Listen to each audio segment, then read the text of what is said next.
vaut mieux une fois en effet qu'entendre 100 fois.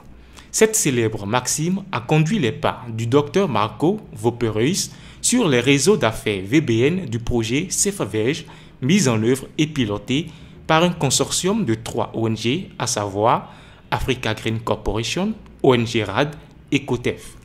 Le directeur général de World Vegetable Center et sa délégation ont d'abord eu droit à un débriefing au siège de Africa Green Corporation sur les résultats des ateliers diagnostic et design.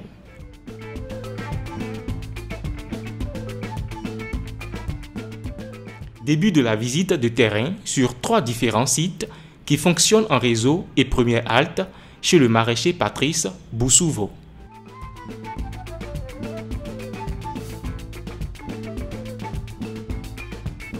Je suis optimiste. Je pense que ce qu'on a vu, il y a énormément de potentiel.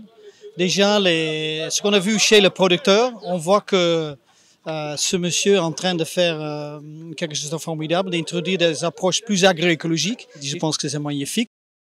Non satisfaite de la plus-value qu'elle apporte à l'économie, à la prospérité et à l'agrologie, ses manières de faire sont respectueuses de l'environnement et de l'écosystème, et c'est peu dire. Déjà, je suis impressionné d'avoir une parcelle comme ça en plein centre-ville, avec certaines cultures qui peuvent être intéressantes d'utiliser en agroécologie.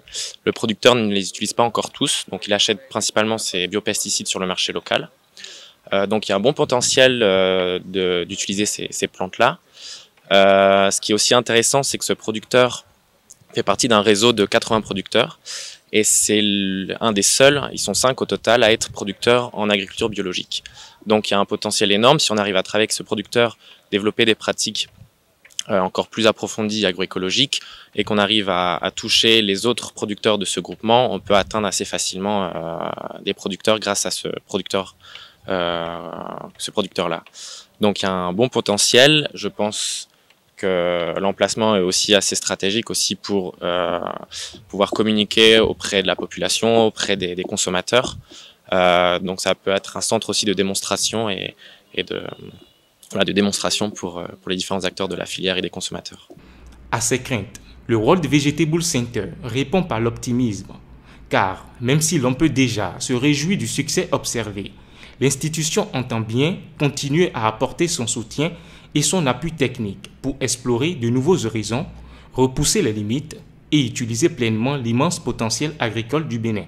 Je pense qu'il y a peut-être certaines formations qui peuvent être intéressantes de lui proposer. Il nous a dit justement que la papaye, les feuilles de papaye ne sont pas utilisées, ne sont pas valorisées, alors que c'est un produit, enfin c'est des feuilles qui peuvent être utilisées comme antifongiques, comme un biopesticide antifongique. Donc je pense qu'il y a des formations qui peuvent être effectuées. Après, il y a aussi des tests. Il nous a parlé tout à l'heure qu'il utilisait des filets, des moustiquaires, qu'il peut utiliser sur les pépinières. Pourquoi pas avoir plus grand, utiliser des filets anti-insectes sur des plus grandes superficies pour toucher, pour exploiter davantage cette technique. Après, voilà, l'agroécologie, c'est plein d'associations de pratiques ensemble qui vont avoir des effets positifs. Donc on voit qu'il utilise de la cendre, peut-être ajouter plus de compost, puisque c'est un sol qui est assez sableux. Donc essayer de voir avec lui quels sont les freins dans le développement de certaines pratiques agroécologiques, comment essayer de les surmonter avec lui, et voir aussi avec les autres producteurs dans la zone ce que les producteurs font et les diffuser auprès de ce producteur-là. L'approche qu'il faut avoir, déjà, connaître les contraintes des producteurs et pas venir avec des idées toutes faites en disant il faut faire ci, il faut faire ça. Comprendre le producteur, connaître ses contraintes et travailler dans une approche participative. Donc lui proposer avec lui des solutions, des innovations qui sont faites localement mais aussi qui peuvent être faites dans d'autres pays et voir ce qu'il en pense et aussi travailler avec lui sur les innovations qu'il a envie de mettre en place. Pour que le producteur se sente vraiment intégré dans le projet et qu'il puisse s'investir correctement et sérieusement. L'unité de transformation, FACO, est la deuxième étape de cette descente sur le terrain. Elle a fait un travail formidable. Elle est en train de produire surtout des boissons à partir des légumes et fruits. Et là, je pense aussi qu'il y a une gamme énorme d'expansion possible pour cette transformatrice. Elle se focalise maintenant sur les boissons, mais on a besoin de beaucoup plus de produits bien transformés pour nourrir tous ces gens qui habitent dans les villes et qui n'ont pas envie de faire la cuisine. Ils sont tous pressés. Donc on a besoin de produire ces produits localement, d'une façon saine, au lieu d'importer tout ça d'ailleurs. Et ça va aussi créer des emplois, des opportunités pour les jeunes. Le site de l'agrégateur Jinuku, qu'on ne présente plus, a été la troisième et dernière étape de cette tournée d'un des réseaux VBN en voie de structuration par le consortium.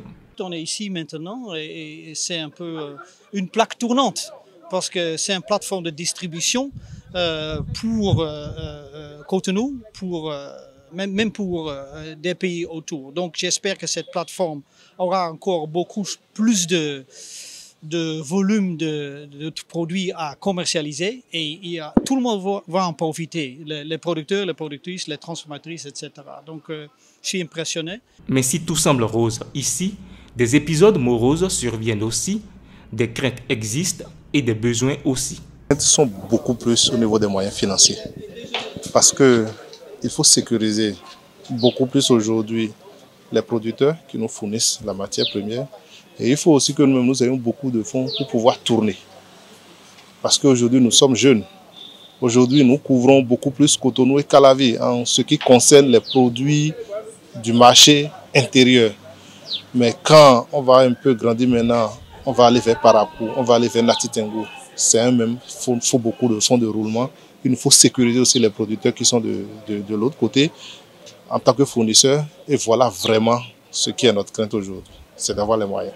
Cette descente sur le terrain prouve à suffisance que c'est à raison que le projet SafeVeg, financé par l'Union européenne et le Royaume des Pays-Bas et qui vise entre autres à sécuriser et à rendre disponibles les légumes produits localement pour les consommateurs d'Afrique de l'Ouest, œuvre sans relâche pour réduire la sous-alimentation, améliorer les revenus et la productivité des jeunes et des femmes du Bénin.